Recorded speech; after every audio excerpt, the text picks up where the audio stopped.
What's up, folks? It is Dr. Remy LeBeau coming at you from the X-Lair. Today, I'm yet again coming to your rescue during a very difficult time for you, not for me. With the X-Men statue withdrawal syndrome, you are incapable of doing anything but watching my videos in order to help you get through as many of the miserable moments in your life that is possible with the limited amount of videos that I have on my YouTube channel. I'm just kidding, folks. I know your lives aren't miserable, and I know you're just here to have a little fun, and I'm here to have a little fun with you.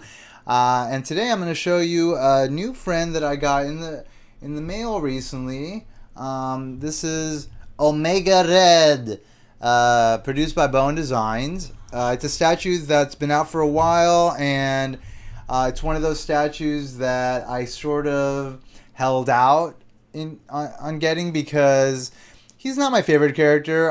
He was introduced when I started reading the comics, but I mean, I wasn't that excited about him. And then I know he made his appearance in the cartoons, and still wasn't too excited about him. And now he's barely a part of the Marvel universe anymore. I think he's dead, and like they recently did some stories with like some clones of him or something. But I don't know. Never my favorite character. Nonetheless, a statue that I've always kind of had my eye on because it's a very nice looking statue. It's done really well. It's sculpted by the master himself, Randy Bowen. This was sculpted in 2009, 5 years ago. There were 1,000 of them made. Actually, no, it was sculpted by Helder Moreira.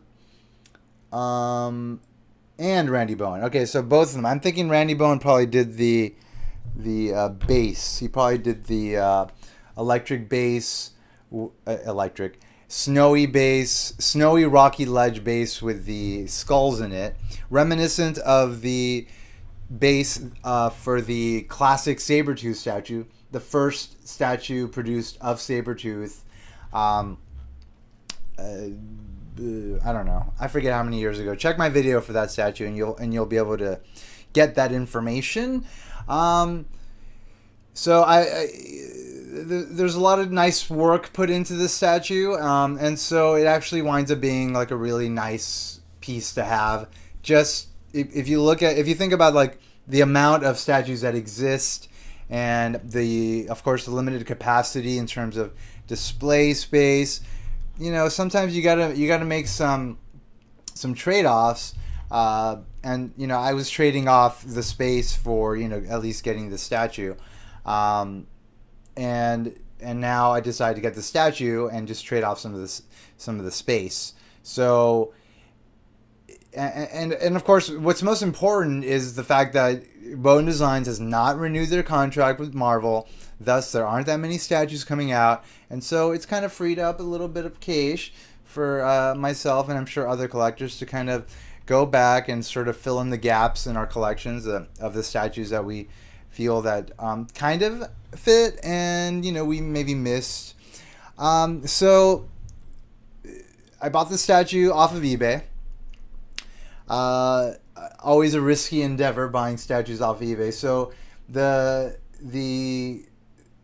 ad that I initially, you know, that initially got me interested in buying the statue, and then eventually led to me buying the statue, very explicitly said the statue was brand new, and that the guy had just opened it to inspect it, and he was selling it because his wife didn't want him to have his statues anymore, or something along those lines. You know, he had 100% positive feedback, so I figured, okay, I can trust this guy. And I wound up getting it pretty cheap. It was like 138 bucks. It was an auction, and I won it. But there was like $40 in shipping fees, which was fine. You know, it wound up being $178, which I kind of felt was like a deal. But of course, when I get the statue, things weren't exactly as I was led to believe they would be. I open the statue up, and I find there's some scratches that are not normal. On the leg, there's a little paint scoff here. There's a little paint scoff on the butt over here, and then there's a mark over here on his right trapezoid. trap. I don't know if it's a trapezoid, but it's like it's not a trap. It's a freaking anyway. It's a deltoid. Deltoid. So there were some imperfections on the statue, and then the statue was dirty. You know, there was like dirt throughout the little crevices on the base, and then there was dirt and like the hard to reach areas on the statue. It's obvious that this statue had been displayed for a while and was not carefully dusted. Very obvious. It's very obvious to tell when a statue, you know, has maybe some dirt or something on it from like a factory, you know, where it was being produced, where they weren't maybe completely careful, versus a statue that has some residual dirt on it because it was displayed for a long period of time, and then the seller tried to clean it as much as possible in order to create the illusion that he is selling a brand new statue, right? It's very obvious the difference between the two. So I immediately contact the seller and I'm like, hey, the statue has like these markings on it. I took photos of the markings. I was very clear in the photos of what I was talking about. And then I mentioned that it was dirty. Of course, the guy responds to me in like broken English, acting very sort of innocent about it. Oh, can you send me photos of the imperfections? Like I had sent him photos. So obviously he was also not very savvy when it comes to communicating online. And then he mentioned, oh, and if there was dust on it, then dust probably got on it when we opened it up to take photos. Like, I mean, apparently this guy thought I was born yesterday, and he was right about the fact that I was born, but I certainly was not born yesterday. So, you know, I told him, you know, I think you're being dishonest. And of course he responded like, oh, I'm not being dishonest. If you don't want the statue, just send it back. Well, if I sent the statue back, I was going to lose the $40 in shipping costs. $40, that's like almost a fourth, almost like 20, or at least 20% of the price I paid for it. Like $40, like that's a lot of money to lose on a transaction. I wasn't completely dissatisfied with the overall statue, but you know, I did feel like I was misled, and I felt like I deserved something, you know, a little better than just returning the statue. So then he offered me $20, and I was like, you know, that's not going to do it for me. And then at that point, I was just basically done. I was like, you know what, forget it. We don't need to talk anymore. And then for the first time in I can't remember how long, I gave the guy a negative feedback on eBay. There have been a couple of times in the past where I had similar experiences with sellers, and I just kind of let it go, you know, and I didn't give them like negative feedback. In fact, I just gave them no feedback whatsoever because I didn't want them to then give me negative feedback in return and have there be like this retaliatory, you know, situation where I wind up looking bad maybe to some future buyer or seller.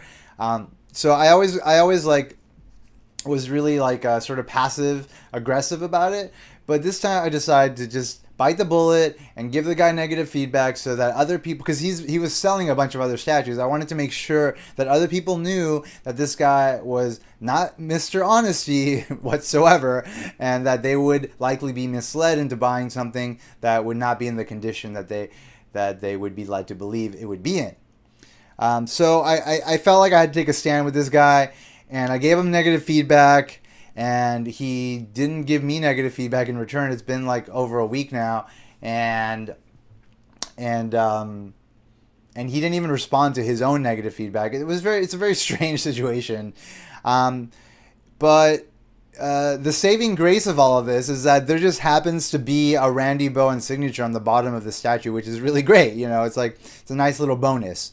Obviously, the guy was that uncareful about dealing with the statues he was selling that he didn't even notice there was a signature on the bottom, which does increase the value of the statue. I mean, it's hard to put a precise number on it, but I mean, it definitely does increase the value of the statue. And so I do kind of feel like, well, that kind of did make up for it a bit, for like the small issues that the statue has, and the fact that I was misled. But, you know, it did kind of leave a bad taste in my mouth. Anyway, I had to tell that story. It's important for other collectors to share stories.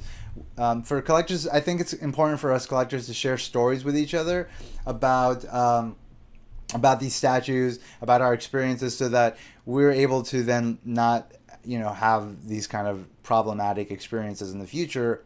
Hopefully, we can learn from each other's experiences. Um, and hopefully I sent enough of a message out there that some people will be deterred from buying from this guy. Hopefully, ideally, and maybe he'll finally learn not to be one of these douchebag sellers that's just going to be dishonest about what they're selling, and just put people in situations where they're going to be unhappy with their purchases, which sucks because it's hard enough dealing with eBay in general because of all the fees and like the waiting time and the uncertainty. But like actually having all that lead to like not complete satisfaction with a purchase is like really disappointing. And I know most of you know what I'm talking about. But that's the end of that story. Let's talk about this cool statue, shall we? Okay, so the base is a hollow base. It's a very light base, but it's a nice sort of. I never noticed it, but the guy that sculpted it, he sculpted his initials into the base, and he dated it 2007. Very cool. Helder. Nice job, Helder. So the base is nice, but obviously what's really nice is the statue itself. Like, it really captures the Jim Lee design for Omega Red. This is a Jim Lee design character. You don't really want to design him in a way that sort of deviates too much from that original design, because then it would kind of make the character unidentifiable with the way that he's been portrayed, the way that we're most familiar with. So, kudos to Bowen for doing that, for really putting in the time to make him look the way he should look and giving him that real Jim Lee quality, which is just like super good quality, right? I mean, there's a reason why Jim Lee is now like head of DC publishing or something. I forget what he is, but he's like a top guy over there at DC. And he gets to draw Superman, he gets to draw Justice League, he does amazing work. Everything he does is quality, and at least us X-Men fans had him for a period of time, and he was able to do some really cool things, including designing this very cool character. Like, I don't really love the character, but the design of the character I think is very cool. And Bowen Designs did a great job of capturing the design. It's a dynamic pose. It's great. He's not just standing there. He's kind of like stretched out on this rocky ledge, which is very cool. He's got the tentacles coming out of his arms, which are fantastic. There are carbonium, so carbonadium or something. I don't know. There's some special kind of metal similar to adamantium, and I guess when they wrap around folks, they like suck out their energy or something. I don't know. He's like an energy vampire sort of character. I really like the Omega symbols throughout his body. I love the ones on his hands. His hands and the armor on his hands were designed really nicely. I just love the red. I love the metallic red throughout the statue. I think it's a very elegant choice for the statue, and it really makes the whole costume like stand out and really just draw your attention to it, and also create a nice contrast with the other costume elements. It's a really nice choice. Again, it's a tribute to Bowen Designs and their ability to create really stylistically interesting and awe-inspiring statues. So great job on that. Very cool on the musculature. It looks fantastic. I love the veiny arms, like the huge biceps and the huge sort of frame, and like this interesting sort of light blue color that shades like the very light sort of white aqua-ish color of his skin, which is, I guess, part of his mutation. I'm pretty sure that he had a specific type of mutation, and then it was like the Soviet government, the Soviet Union government during the Cold War, I think, like turned him into like a super weapon, and they kind of they manipulated him and his power in the same way that I think Wolverine was manipulated via the adamantium bonding process and everything that went on with him in the Canadian government. So This guy's got a chip on his shoulder about what the Russian government did to him. And so what you're seeing here is not completely a natural sort of state for him. It's more of an enhanced, weaponized state that the Soviet Union government was trying to achieve, in order to create maybe like a super soldier sort of thing.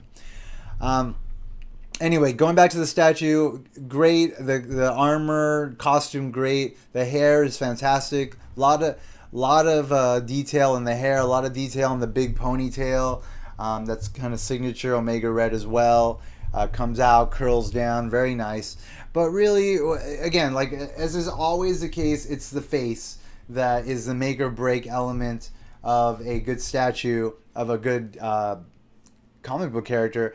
And the face on this statue is the Jim Lee Omega Red face. There's I think there was the second issue that he was introduced in. I think it was X-Men Volume 2, number 6 or 7, maybe.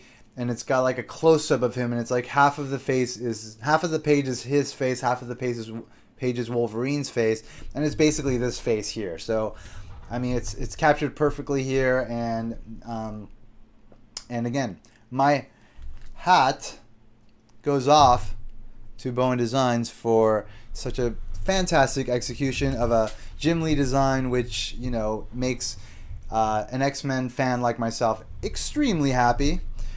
All right, folks, I think that's pretty much as needs to be said about my relationship to this statue, my experience getting it, and my demonstrating its very cool qualities to you via this video. Thank you for checking it out, my video. Thank you for checking out my blog. If you want to check out some close-ups of the statue, you can check them out by clicking right here where it says blog post.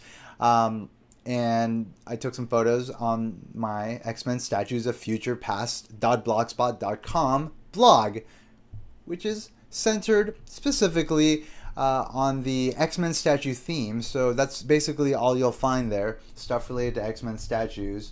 Thank you for checking out my YouTube channel, Dr. Remy LeBeau's X-Lair. I've recently started branching out. I always intended to, and I finally got a chance to by doing my own film review of The Amazing Spider-Man 2. So check that out if you're interested. And if you haven't already subscribed, you have my invitation to do so. It's a great way to stay up to date with the various updates I post on my blog and my YouTube channel relating to my statue collection and other related topics that may be of interest to you. Maybe not. I think they may be. I think if you're watching this video and you're still watching it this moment, I think you'd be interested in a little bit more. So be sure to subscribe. And as always, it's very important that if you put an X in the box, that would be a good idea, because ain't nobody checking me, folks. Ain't nobody checking me. Take care, and see you soon. Bye-bye.